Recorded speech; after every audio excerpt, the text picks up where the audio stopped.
उसने समझ लिया कि जिन देसुंग की शेलफिश एलर्जी की असली वजह ट्रोपोमायोसिन है, एक प्रोटीन कंपोनेंट जो मसल में पाया जाता है।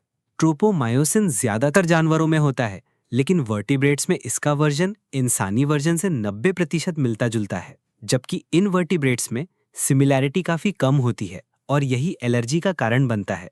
सबसे अहम बात यह थी कि ट्रोपोमायोसिन मील वर्म्स में बहुत ज्यादा मात्रा में होता है, यहाँ तक कि श्रिम्प या क्रैब्स जैसे क्रुस्टेशियन से भी ज्यादा। जब सोर्योंग का ध्यान कहीं और था, गूपे हाथ में एक बैग लेकर दरवाजा खोलकर अंदर आया और बोला कि वो मीलवर्म्स ले आया है, जैसा कहा गया था। सोर्योंग ने काम शुरू किया और लेडी हुआंग और गूपे चुपचाप देखते रहे। उसने मीलवर्म्स निकाले, गर्म पानी में उबाला और फिर गर्म वॉक में हल्का सा स्टर फ्राई किया। सोर्योंग ने एक लजीज डिश बनाई और टेबल पर रख दी। मुस्कुराकर उसने सबको इस स्टर फ्राइड मीलवर्म को चखने के लिए कहा। बेगर एम्परर और लेडी हुआंग ने डिश को घूरा, चेहरों पर घृणा भरी नजरों से, सोचते हुए कि क्या वो वाकई उनसे ये खाने को कह रहा है। सोर्योंग ने सिर हिलाकर यकीन दिलाया कि ये बहुत टेस्टी और डिलिशियस है। उन्होंने सोर्योंग पर भरोसा करने का फैसला किया और सबसे पहले बेगर एम्परर ने डिश को चखा। लेडी हुआंग और न्योक चुप रहे, समझ नहीं पा रहे थे क्या करें। ज्यादा समय बर्बाद ना करते हुए लेडी हुआंग ने एक मीलवर्म उठाया और मुंह में डाल लिया। स्वाद ने उन्हें हैरान कर दिया। बेगर एम्परर और लेडी हुआंग दोनों स्टन्ड थे। ये तो बहुत डिलिशियस था। उन्हें समझ नहीं आ रहा था कि ये कीड़ा इतना टेस्टी कैसे हो सकता है। ये देखकर सोर्योंग की आंखें खुशी से चमकने लगी। बेशक ये लजीज था, इतना कि इसे गोए कहा जाता था, एक सेवरी लार्वे के तौर पर। अपनी पिछली जिंदगी में ये एक सरप्राइजिंगली पॉपुलर स्नैक था। जिज्ञासा से बेगर एम्परर ने माना कि ये टेस्टी है, लेकिन पूछा कि इससे वो जिन देशों को कैसे मारने वाला है। सोर्योंग ने हाथ बांधे, फिर एक उंगली उठाकर कॉन्फिडेंट मुस्कान दी। उसने उन्हें याद दिलाया कि जिंदेसों को क्रैब और श्रिम्प जैसी चीजें खाने पर रिएक्शन होता है। उसने समझाया कि जो एक इंसान के लिए हार्मलेस है, वो दूसरे के लिए जहर हो सकता है। क्रैब और श्रिम्प की तरह इन मीलवर्म्स में भी एक ऐसा इंग्रेडिएंट है जो उसके लिए पॉइजन है। लेडी हुआंग को याद आया कि ये वैसे ही है जैसे लेडी योंगयोंग को बी वेनम से सेंसिटिविटी है। सोर्योंग ने कहा कि अगर इसे बारीक पीस कर किसी और खाने में मिला दिया जाए तो ये सिर्फ स्वाद बढ़ाएगा और किसी को मर्डर बाय पॉइजनिंग का शक भी नहीं होगा। बेगर एम्परर ने मुस्कुराकर अपनी दाढ़ी सहलाई। उन्हें एहसास हुआ कि यही सोर्योंग का मतलब था, सेवरी तरीके से मारने का। सोर्योंग ने सोचा कि जितना ज्यादा डालेंगे असर उतना पक्का होगा, इसलिए भरपूर मात्रा में डालेंगे। मसला ये था कि इसे किस खाने में डालें। न्योक ने हाथ उठाया और शांत लहजे में कहा कि उसके पास एक अच्छा आइडिया है। सोर्योंग को क्यूरियोसिटी हुई कि उसके दिमाग में क्या है। उसने सुझाव दिया कि मीलवर्म्स को रियोटाजन में डाल दें, क्योंकि गैम्बलिंग हाउस के घर में वो लोग अक्सर इसे खाते हैं। सोर्योंग थोड़ा कंफ्यूज हुआ। न्योक ने गंभीरता से समझाया कि रियोटाजन ग्लूटिनस राइस से बनता है, जिसके अंदर रेड बीन पेस्ट होता है।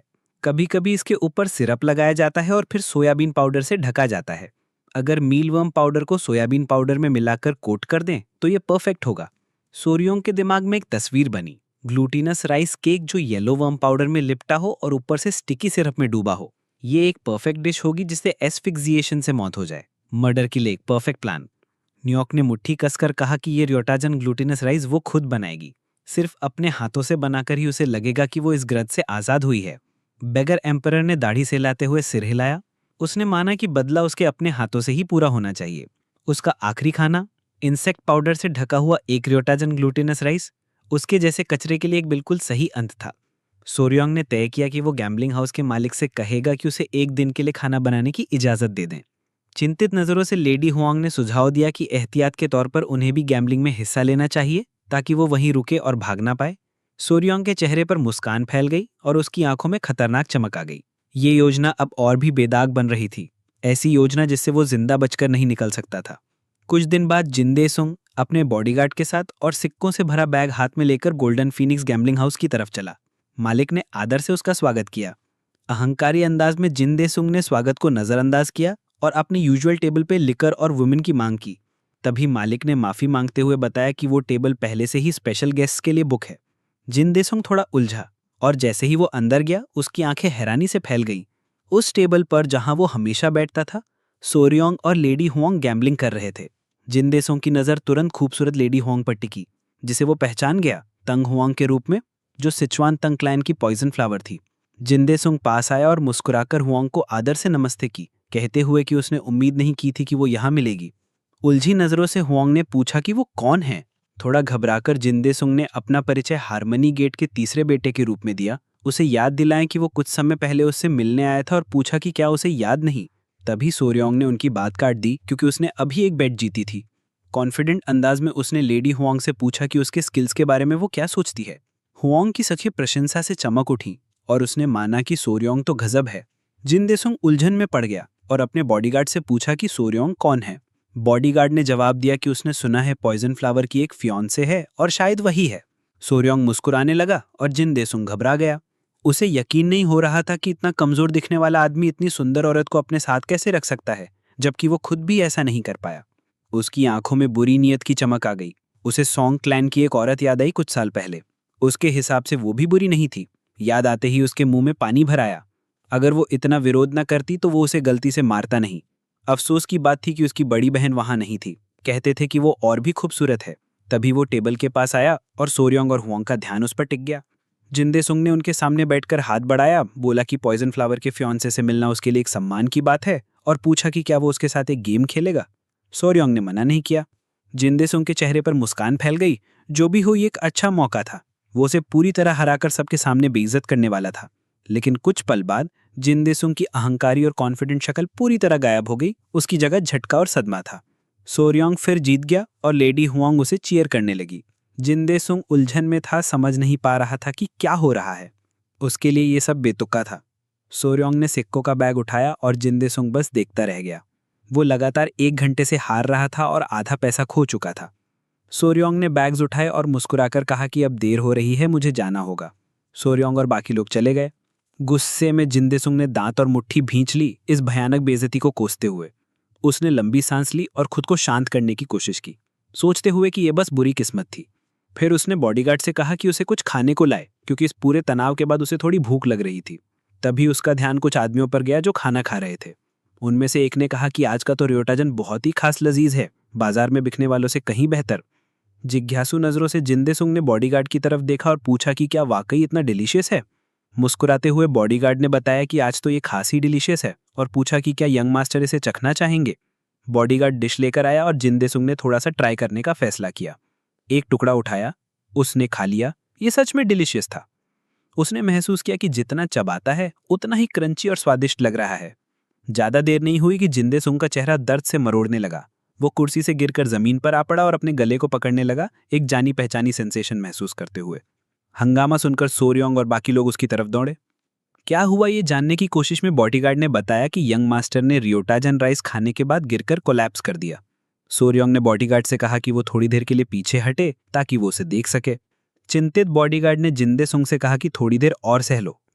मुंह से झाग निकलते हुए और आंखों में आंसू भरे हुए जिनदेसुंग ने सोर्योंग की शर्ट पकड़ ली, मदद की भीख मांगते हुए। लेकिन कुछ ही देर बाद उसकी आंखें हैरानी से फैल गईं। सोर्योंग के शरीर से खौफनाक आरा निकलने लगा।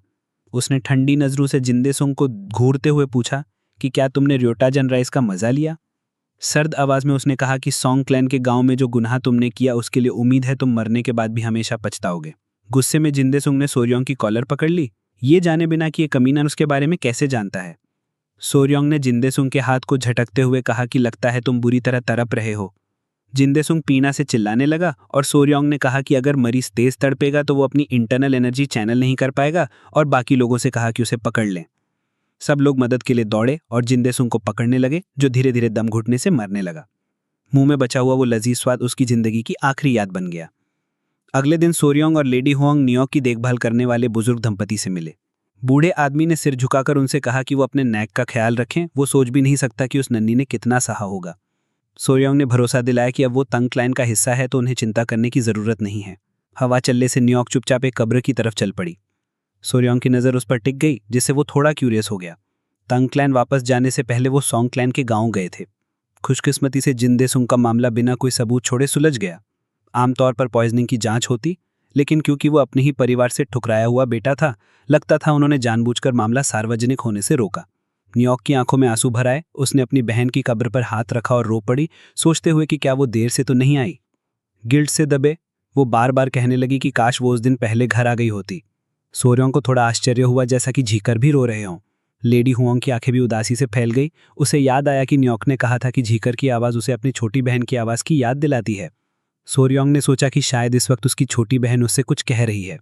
जैसे जैसे सूरज ढल रहा था और जीकर रो रहे थे, न्यूयॉर्क बस यही महसूस कर रही थी कि काश वो पहले घर लौट आई होती। हे गाइस, अगर आप अभी तक देख रहे हो तो दिल से थैंक यू सो मच। अगर नेक्स्ट एपिसोड मिस नहीं करना चाहते तो सब्सक्राइब करो और बेल आइकॉन दबाना मत भूलना। लाइक और कमेंट जरूर करो, आपका फीडबैक मुझे और मोटिवेट करता है। और एक बार फिर से thank you so much for watching.